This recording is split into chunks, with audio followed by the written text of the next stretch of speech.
calor latente, calor sensível. Vamos entender isso de uma vez por todas, ao invés de ficar decorando que macete e que mole?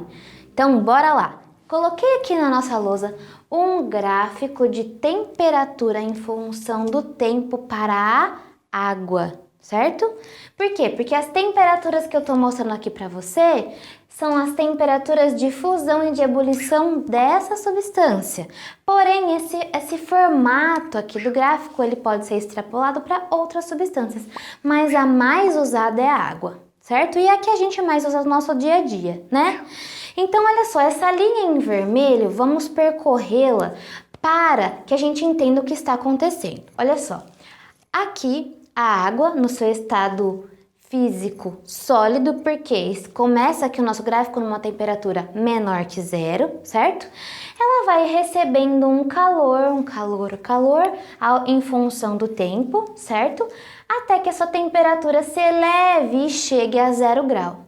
Então, nessa região dessa reta crescente, o que a gente teria, eu tentei ilustrar aqui, ó, um recipiente com um cubinho de gelo.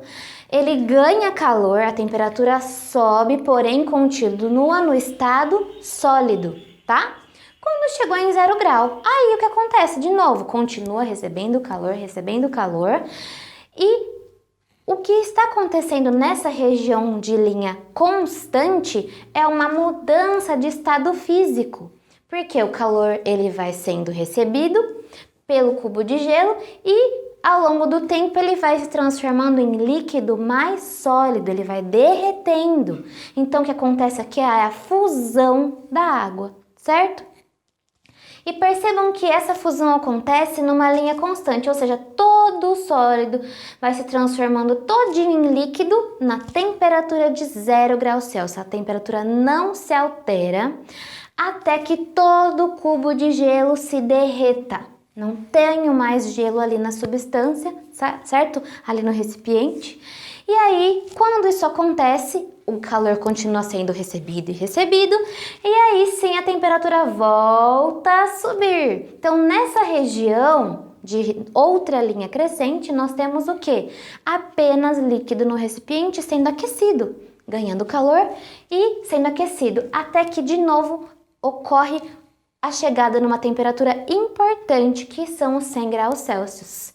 Quando chega aos 100 graus Celsius, o que acontece com a água, pessoal? Ela evapora, acontece a ebulição da água, né?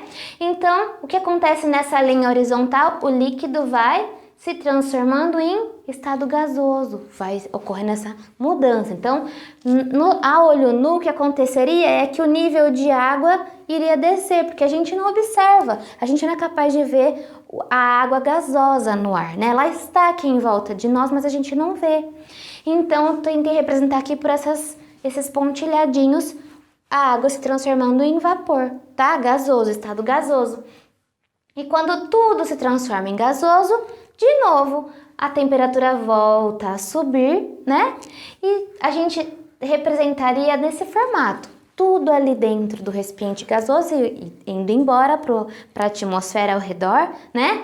E essa temperatura iria subindo, até que a gente não pudesse mais medir, né? Que tudo ia se derreter. Quando a gente esquece a caneca no fogão, é isso que acontece. O líquido vai transformando em gasoso, aí vira tudo gasoso e fica só a caneca e aquele material começa a aumentar a temperatura e a gente perde a canequinha, né?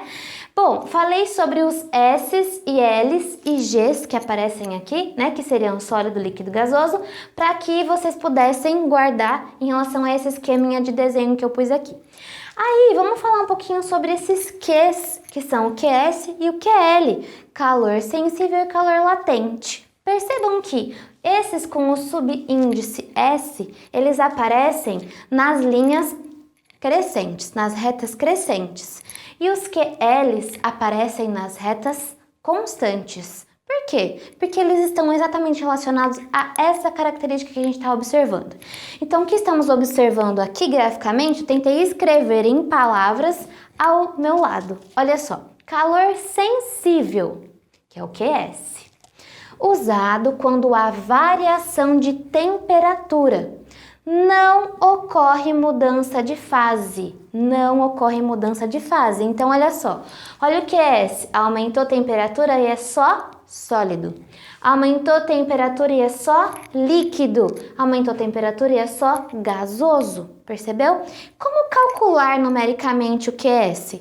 Fazendo massa vezes o calor específico da substância naquele estado físico. Então, a água, por exemplo, né? A água líquida, ela tem um calor específico.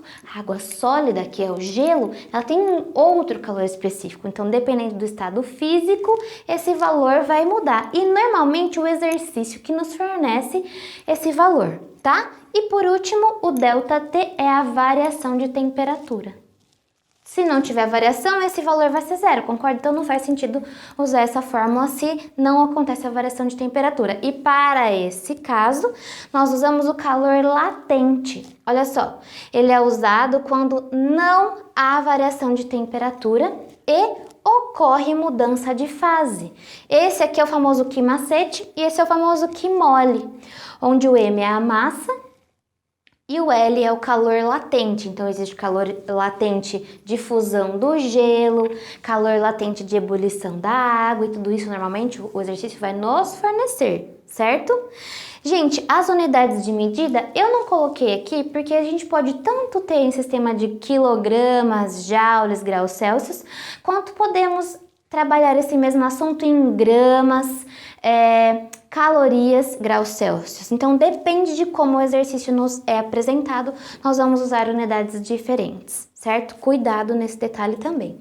Então, percebem aqui que nós usamos o calor latente quando ocorre a mudança de fase e quando não muda a temperatura. Percebeu?